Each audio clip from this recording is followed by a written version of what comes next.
बच्चों आज हमारे टारगेट 95 प्लस वीडियो सीरीज का डे 16 है और हम आज आपके साथ चैप्टर नंबर 3 लीनियर इक्वेशंस के क्वेश्चंस को डिस्कस करेंगे। और बच्चों आज की क्लास यानी कि डे 16 की जो वीडियो है वो चैप्टर नंबर 3 की लास्ट वीडियो है।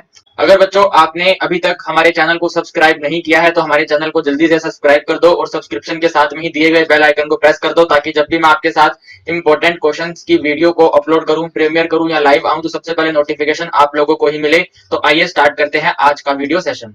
प्यारे बच्चों आज की क्लास का फर्स्ट क्वेश्चन आपके स्क्रीन पे है। आपको x और y की वैल्यू फाइंड करनी है और क्वेश्चन में बच्चों आपकी जो स्टेटमेंट्स लिखी गई हैं, जिस तरह से इक्वेशंस को लिखा गया है आप जानते हैं प्यारे बच्चों, जो ये टाइप है आपकी स्क्रीन के ऊपर ये रिड्यूसिबल फॉर्म का क्वेश्चन है। यानी कि सबसे पहले आपको बच्चों डिवाइड में जो x और y हैं इनको रिड्यूस करके न्यूमरेटर में लिखने पड़ेंगे। तो x और y को रिड्यूस करने के लिए बच्चों आप यहाँ पे लिखेंगे सबसे पहले let 1 divided by x is equal to a and 1 divided by y is equal to b। इसके बाद बच्चों आपको इक्वेशन नंबर 1 दी गई है 3 डिवाइडेड बाय x प्लस में 8 divided by y is equal to -1। अब ध्यान से देखिएगा बच्चों, आपने 1 बाय x को a लिया हुआ है तो आप यहाँ पे क्या इसको ऐसे लिख सकते हैं 3 multiply 1 divided by x plus 8 multiply 1 divided by y। हमने ऐसा इसलिए लिखा क्योंकि 1 बाय x को a लिखेंगे और 1 बाय y को बच्चों हम यहाँ पर b लिखेंगे और इक्वल टू में -1 सेम रहेगा। अब आप बच्चों क्या करेंगे 3 मल्टीप्लाई इस पूरे के पूरे 1 बाय x की जगह पर बच्चों a आ जाएगा तो 3a प्लस में 1 बाय y की जगह पर बच्चों हमारे पास b आ जाएगा तो प्लस में 8b इज इक्वल टू -1। ये आ गई हमारी इक्वेशन नंबर 1। इसी तरह बच्चों हम यहाँ पे नोट करेंगे अपनी सेकंड इक्वेशन को 1 बाय x माइनस में 2 divided by y is equal to 2। तो आप ये देखिए बच्चों ये 1 डिवाइडेड बाय x तो सिंपल लिखा ही हुआ है, यहाँ पे इसकी जगह पे a आ जाएगा माइनस इसको लिखेंगे 2 multiply 1 divided by y is equal to 2। तो a अपनी जगह पे रहेगा माइनस में 2 और 1 बाय y की जगह पे b इज इक्वल टू -2। ये आ गई आपकी सेकंड इक्वेशन। अब आप यहाँ पर लिखेंगे बच्चों from first and second. From first and second बच्चों फर्स्ट और सेकंड इक्वेशन को सोल्व करेंगे हम एलिमिनेशन मेथड से। तो यहाँ लिख देंगे बच्चों 3a प्लस में 8b। 3a प्लस में 8b की वैल्यू है इक्वल टू -1 और आपने सेकंड इक्वेशन नोट करी है बच्चों a माइनस में 2b इज इक्वल टू 2। आप जानते हैं बच्चों एलिमिनेशन मेथड में हम क्या करते हैं x और y में से किसी एक को एलिमिनेट करते हैं। तो इस बार हमारे पास जो वेरिएबल का काम कर रहे हैं वो a और b कर रहे हैं तो a और b में से किसी एक को एलिमिनेट किया जाएगा। तो हम क्या करेंगे बच्चों इस सेकंड इक्वेशन को 3 से मल्टीप्लाई कर देंगे और फर्स्ट इक्वेशन को 1 से मल्टीप्लाई कर देंगे। इसका मतलब है बच्चों मैं इस a को एलिमिनेट करने जा रहा हूँ। तो 1 को मल्टीप्लाई करेंगे बच्चों तो इक्वेशन सेम रहेगी यानी कि 3a प्लस में 8b और इक्वल टू में -1 रहेगा। और जब बच्चों 3 से मल्टीप्लाई करेंगे तो 3 इंटू 1 3 आ जाएगा, 3 इंटू 2 -6 आ जाएगा और 3 इंटू 2 +6 आ जाएगा। साइन चेंज करेंगे बच्चों माइनस ये प्लस और ये माइनस। आपने बच्चों साइन चेंज किया है यानी कि आपको यहाँ लिखना है टू सब्ट्रैक्ट। आप इन इक्वेशंस को सब्ट्रैक्ट कर रहे हैं तो 3a माइनस a कैंसिल हो गया। अब आप ये देखिए बच्चों ये प्लस का 8b और ये प्लस का 6b। अब माइनस वाले साइन को नहीं देखेंगे, प्लस का 8b और प्लस का 6b टोटल वैल्यू बना देंगे 14b इज इक्वल टू -1 -6 -7। तो आप लिखेंगे बच्चों b is equal to -7 divided by 14। इसका मतलब है बच्चों b की वैल्यू आ गई माइनस का 1 डिवाइडेड बाय 2। इसके बाद बच्चों आप यहाँ पे लिखेंगे put b is equal to -1/2। हम b इक्वल टू 1/2 को बच्चों डालेंगे अपनी इक्वेशन नंबर 1 में। और आप सब लोग जानते हैं बच्चों इक्वेशन नंबर 1 थी हमारे पास 3a प्लस में 8 के साथ b था, b की जगह पे माइनस का 1/2 और इक्वल टू में था -1। आपको बच्चों 3a निकालना है तो 3a 2 से बच्चों 8 कैंसिल हो जाएगा, ऊपर 4 आएगा, 4 को 1 से मल्टीप्लाई करेंगे -4। तो 3a -4 इक्वल टू -1। फिर आप लिखेंगे 3a इक्वल टू -1 प्लस 4 क्योंकि -4 राइट हैंड साइड में जाकर प्लस हो जाएगा। फिर आप लिखेंगे बच्चों 3a इज इक्वल टू 3। फिर आप लिखेंगे बच्चों a इज इक्वल टू 1। आपने बच्चों a की वैल्यू निकाली 1 और b की वैल्यू निकाली -1/2। इसके बाद बच्चों आप लिखेंगे यहाँ पे एज 1 डिवाइडेड बाय x की वैल्यू a है कोमा 1 डिवाइडेड बाय y की वैल्यू b है। तो आपने बच्चों a की वैल्यू निकाली है 1 और आपने बच्चों b की वैल्यू निकाली है माइनस का 1/2। आप बच्चों जब क्रॉस मल्टीप्लाई करेंगे तो x की वैल्यू आ जाएगी 1 और बच्चों जब y को क्रॉस मल्टीप्लाई करेंगे तो y आएगा -2। तो आपका x की वैल्यू आ गई 1 और y की वैल्यू आ गई -2। ये आपके क्वेश्चन नंबर 1 का कंप्लीट आंसर है। आज की क्लास का सेकंड क्वेश्चन आपकी स्क्रीन पे है बच्चों। आपको दो इक्वेशंस दी गई हैं और उन दो इक्वेशंस के इनफाइनाइट मैनी सॉल्यूशंस दिए गए हैं और आपको k की वैल्यू फाइंड करनी है। अब बच्चे सोच रहे होंगे कि सर आप हर क्लास के अंदर इस तरह के क्वेश्चंस करवाते हो। तो बच्चों इस तरह के क्वेश्चंस आपको हर क्लास में इसलिए करवाए जा रहे हैं ताकि आपको इन क्वेश्चन की प्रैक्टिस अच्छे से हो जाए, क्योंकि ये क्वेश्चन जो है बच्चों एग्जाम में डेफिनेटली आते ही आते हैं। तो जल्दी से बच्चों स्टार्ट कर दीजिए इस क्वेश्चन को करना। सबसे पहले आप मुझे बता दीजिए कि A1 B1 और C1 क्या है। तो आप यहाँ लिखेंगे A1 इक्वल टू, फिर लिखेंगे बच्चों B1 इक्वल टू, फिर लिखेंगे बच्चों C1 equal to. A1 B1 C1 बच्चों इस इक्वेशन नंबर 1 से निकल के आएगा। तो x के साथ में 2 है, y के साथ में 3 है, रिमेनिंग पार्ट 7 है। इसका मतलब है कि A1 की वैल्यू 2 है, B1 की वैल्यू 3 है और C1 की वैल्यू 7 है। इसके बाद बच्चों आप बताइए A2 की वैल्यू क्या है, B2 की वैल्यू क्या है और C2 की वैल्यू क्या है। तो आप कहेंगे सर A2 B2 और C2 जो है वो हमारा इस इक्वेशन नंबर 2 से निकल के आएगा। तो सर x के साथ में है ये k+1, y के साथ में है 2k-1 और रिमेनिंग पार्ट है 4k+1। तो इसका मतलब ये हुआ बच्चों की A2 की वैल्यू है k+1, B2 की वैल्यू है 2k-1 और C2 की वैल्यू है 4k+1।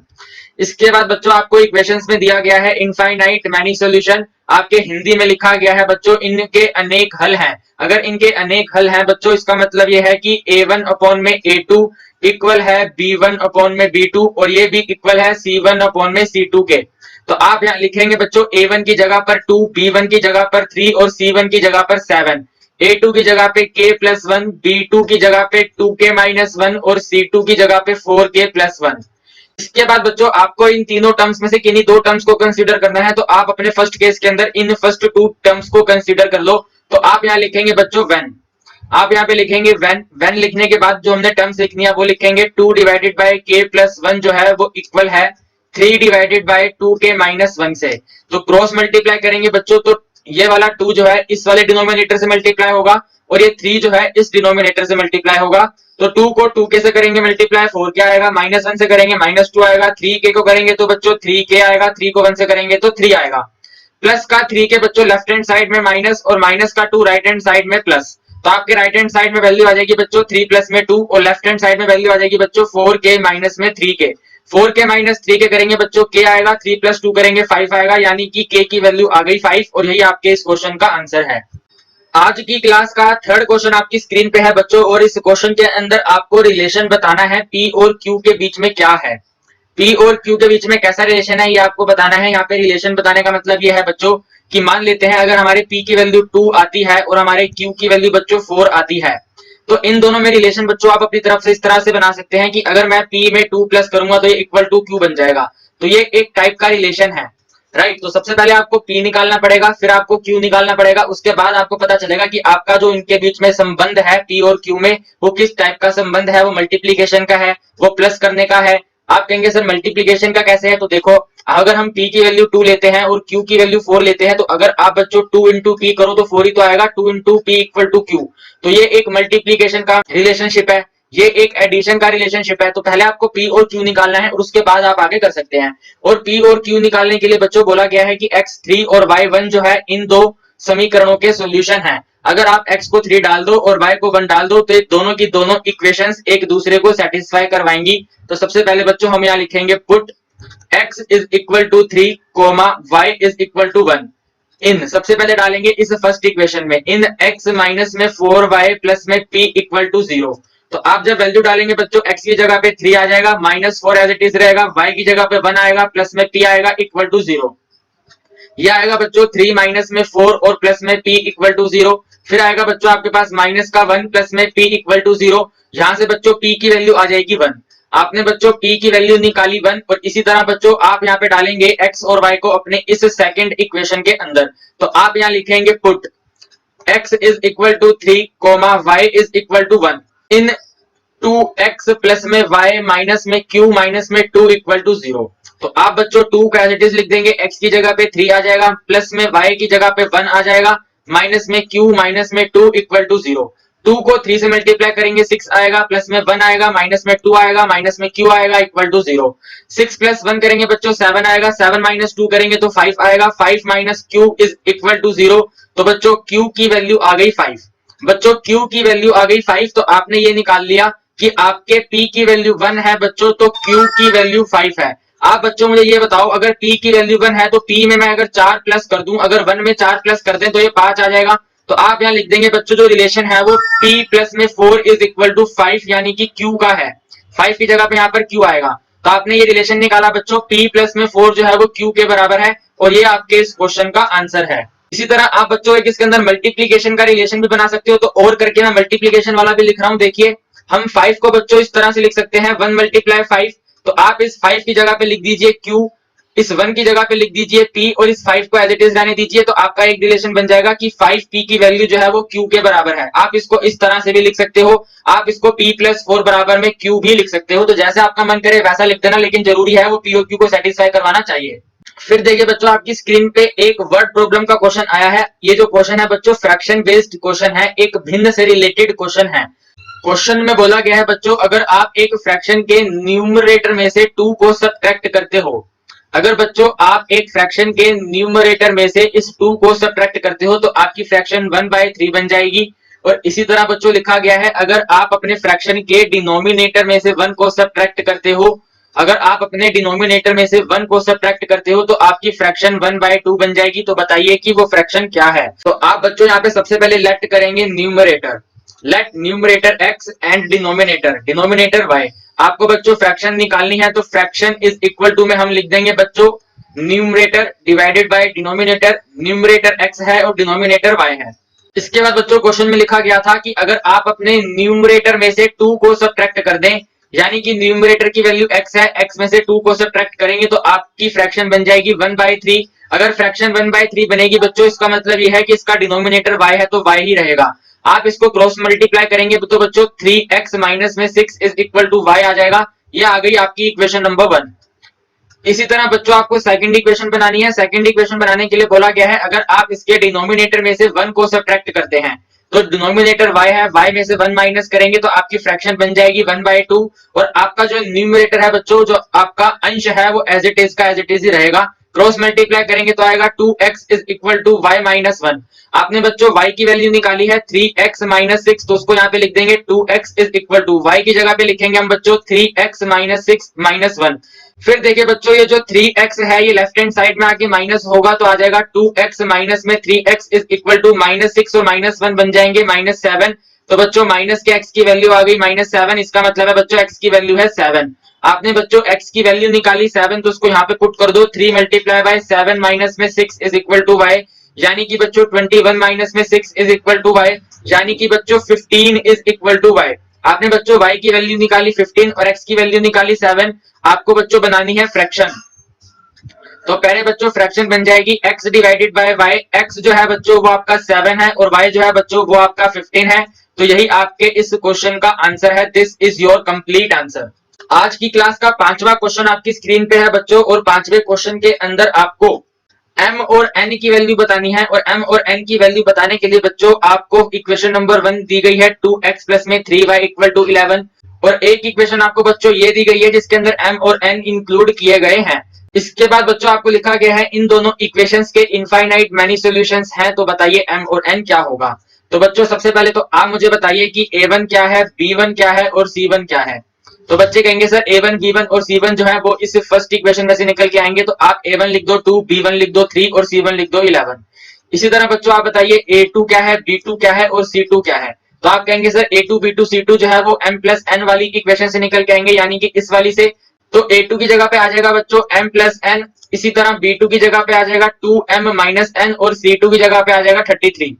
फिर बच्चों आपको इनफाइनाइट मैनी सॉल्यूशंस की कंडीशन का यूज करना है, तो आप लिखेंगे a1 अपॉन में a2 इक्वल है b1 अपॉन में b2 के, और ये भी इक्वल है c1 अपॉन में c2 के। फिर बच्चों a1 की वैल्यू 2 है, a2 की वैल्यू m प्लस n है इक्वल टू b1 की वैल्यू 3 है डिवाइडेड बाय c2 की वैल्यू है 2m minus n equal to c1 की वैल्यू 11 है और c2 की वैल्यू 33 है। आप बच्चों 11 और 33 को कट कर दो 1 डिवाइडेड बाय 3 लिखकर। इसके बाद बच्चों आपके पास वैल्यू आएगी 2 divided by m plus n equal to 3 divided by 2m minus n equal to 1 divided by 3।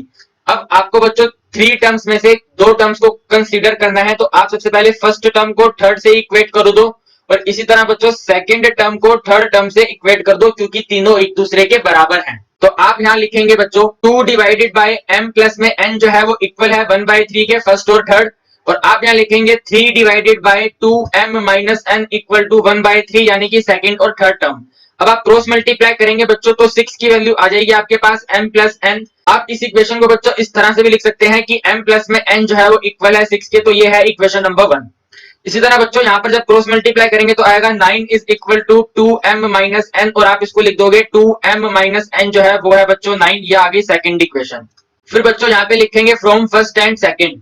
From first and second बच्चों m प्लस में n जो है वो 6 है और 2m माइनस n जो है वो 9 है। Plus n minus n cancel हो गया, आपके पास आ गया 3m जो है बच्चों वो 15 है, और हमने करा है इन दोनों को ऐड, तो यहाँ लिख देंगे 2 ऐड। यहाँ से बच्चों m की वैल्यू आ जाएगी 5।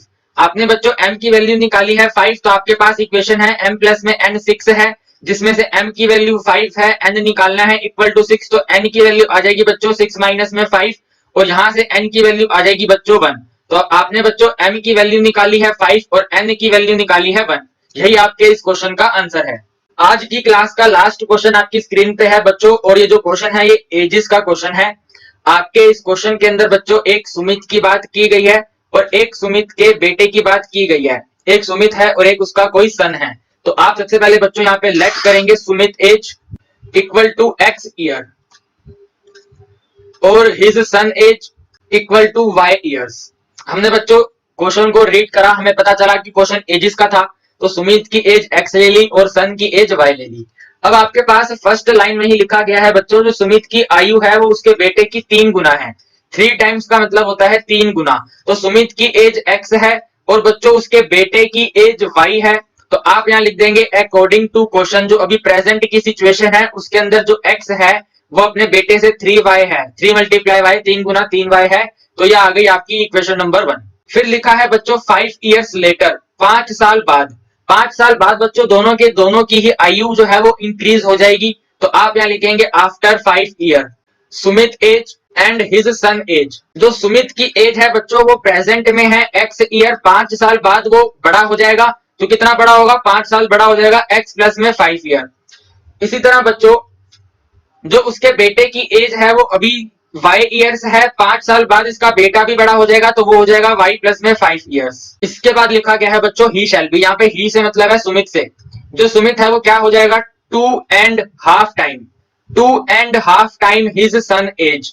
अपने बेटे की उम्र का 2.5 टाइम हो जाएगा। 2.5 टाइम का मतलब बच्चों 2/1/2। ये एक मिक्स्ड फ्रैक्शन की टर्म्स में लिख के दिया गया है 2.5, तो 2.5 को सोल्व करोगे बच्चों तो 5/2 आ जाएगा। यानी कि इसका मतलब ये बना बच्चों जो सुमित है वो 5 साल बाद अपने बेटे का 5/2 हो जाएगा। तो सुमित के 5 साल बाद की एज है x प्लस 5, तो आप यहाँ लिखेंगे x प्लस 5 जो है वो इक्वल है 2.5 का मतलब है 5/2, तो इक्वल टू में लिखेंगे 5/2, और इसके बेटे की एज जो 5 साल बाद है वो है y प्लस में 5। क्रॉस मल्टीप्लाई करेंगे तो आप लिखेंगे बच्चों 2x प्लस में 10 is equal to 5y plus में 25। हमने इस 2 को x से मल्टीप्लाई करा तो 2x आ गया, 5 से मल्टीप्लाई करा तो 10 आ गया। इसी तरह हमने 5 को y से मल्टीप्लाई करा तो 5y आ गया, और हमने 5 को 5 से मल्टीप्लाई करा तो 25 आ गया। आपको लिखना है बच्चों 2x माइनस में 5y is equal to 25 as it is रहेगा, माइनस हो जाएगा 10, तो आप लिख देंगे 2x माइनस में 5y की वैल्यू है 15, और आपने बच्चों x की वैल्यू निकाली हुई है 3y, तो आप इस x की जगह पे लिख देंगे 3y, मल्टीप्लाई में रहेगा ये 2 एज इट इज, और माइनस कर देंगे ये 5y, और इक्वल टू में 15 एज इट इज। 2 को 3 से मल्टीप्लाई करेंगे बच्चों तो 6y आ जाएगा, माइनस में 5y आएगा, और इक्वल टू में 15 आएगा। 6y में से 5y माइनस करेंगे तो y इक्वल टू 15। इसका मतलब ये हुआ बच्चों जो उनका बेटा है सुमित का जो सन है वो 15 साल का है, लेकिन आपको सुमित की एज निकालनी है, तो x is equal to 3 multiply y की जगह पे 15 इंटू 3 करेंगे तो बच्चों x की वैल्यू आ जाएगी 45। तो सुमित की एज जो है बच्चों वो प्रेजेंट में 45 ईयर की है, तो आप यहाँ लिख देंगे सो सुमित एज। सुमित एज, क्योंकि क्वेश्चन में हमसे सुमित की एज पूछी गई है तो लिख देंगे Sumit age is equal to 45 years. Sumit जो है बच्चों वो 45 साल का है। बच्चों आज हमने आपके साथ चैप्टर 3 के लास्ट डे में 6 क्वेश्चंस को डिस्कस किया है जो very very very important question है, और आप लोग भी बच्चों जब प्रैक्टिस करोगे तो इसी टाइप के क्वेश्चंस की प्रैक्टिस करना, इसी टाइप के क्वेश्चंस आपके एग्जाम में आएंगे।